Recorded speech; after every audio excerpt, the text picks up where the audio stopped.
So as we all know, the Brutsuda 3 is going to be selected soon after the group stage matches of the U20 World Cup are over.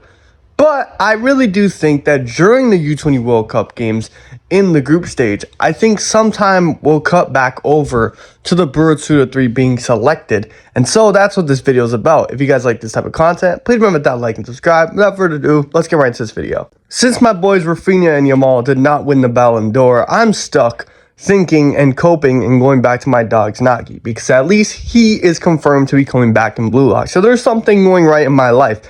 Either way, enough about me, more about the Brutsuda 3. What I actually made this video about was because I wanted to say that I think that Kira will actually not be returning in Blue Lock. Now you're probably asking, Extendo, why would Kira not return? Kaneshiro literally teased it. What the hell is wrong with you? Like, this theory just makes no sense. But if you really deep it, I'm going to explain to you exactly why he's not coming back. And the first thing starts with my boy Nagi. Now, a lot of people think I'm a Nagi glazer, but please just bear with me for this video. I think that Nagi, we also know, is going to be going to the Brutsuda 3, and he's going to be trying to make the tryouts himself. Now, I think for sure Nagi is a confirmed member of the Brutsuda 3. He will definitely be joining that group. So that's 1 down and 2 more to go. Now, we all know about Nagi's whole thing with Isagi. They're parallels. You know, Isagi going into Blue Lock first, while Nagi goes into Blue Lock last. Isagi becoming the first top rank in the NEL, while Nagi is the last rank in the NEL, well, before elimination. And in the first selection, where Nagi's the first top best and Isagi's the last. Like, you know what I'm saying? It's basically alternating. Everything about them is basically alternated. And so I do feel like these two have a lot of parallels. Even in their first selection games of tag, they basically do the same thing sometimes.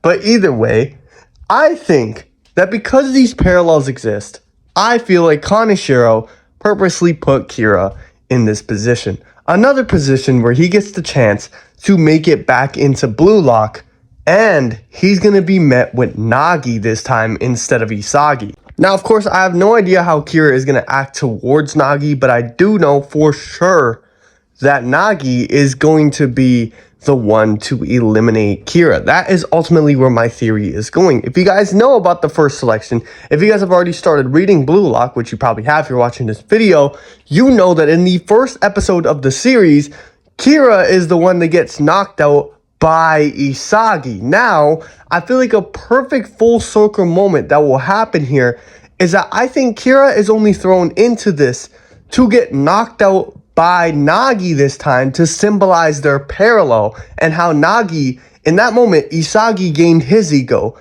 where in this moment, Nagi will show his ego. You know what I'm saying? Like, Nagi has gained his ego, kind of, but it's going to be a moment where he awakens it, kind of just like Isagi did back in that first episode. Now, of course, Kira is going to be the guy that's driven by revenge to absolutely get back in Blue Lock and, you know, completely destroy them. That's basically what the Brutsuda 3 will be. But I think normally when you're writing a story, or normally in most stories that I've seen that have groups, it's, for an author, it's not a great thing to write two characters with basically the same function. I feel like the first of the Brutsuda 3, Nagi, basically, we already know his desire. He's willing to go against Blue Lock to get back into Blue Lock, you know, get that feeling again. You know, he's finally developed into choosing that form of lifestyle. But I feel like there will be another member of the Brutsuda 3 who probably might not even care too much about that. Like, yeah, of course, he's backstabbing, you know, in Blue Lock, and he's not caring about Blue Lock that much. But either way, I feel like there might be somebody in this just to make a name for themselves. They don't give a shit about Blue Lock or any of this.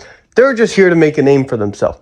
I feel like that'll be another member of the Brutsuda 3. And I feel like the last member of Brutsuda 3, where I don't know if it's Itoshi Zai or it's somebody else, I have no clue. But I feel like the last member of the Brutsuda 3 will be another very good player. I have no clue what his personality will be like. But the point I'm trying to make here is I feel like Kira coming back will be ultimately driven on revenge. And as we know, Nagi is kind of similar to that as of right now. Now, of course, obviously, he's not super driven by his revenge, as you would say. But Nagi also has that same drive where he's going to absolutely destroy Blue Lock for his own goal. It doesn't matter to him anymore, you know?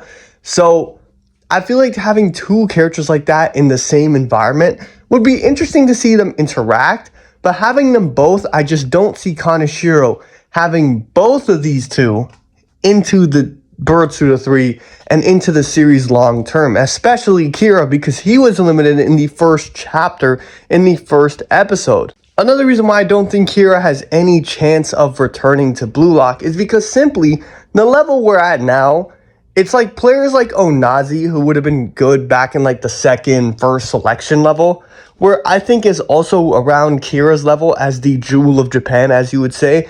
I think that level has been long since surpassed. And now that it's been literally way surpassed, Kira's whole thing is that I just don't think that him being the Jewel Japan is justified enough for him to be on the level of the U20 World Cup, even though he hasn't really been able to play at that level.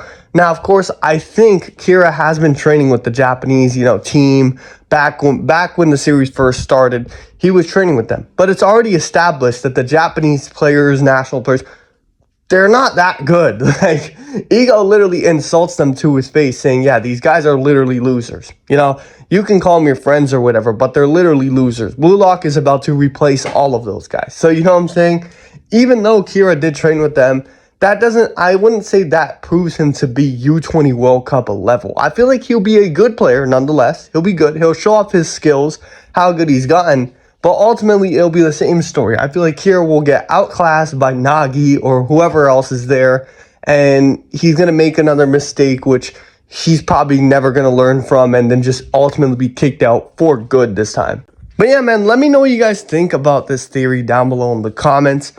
Do you guys think that Nagi is going to be the one to kick out Kira again, paralleling Isagi? Do you guys think that is a good theory? Do you guys think this will happen?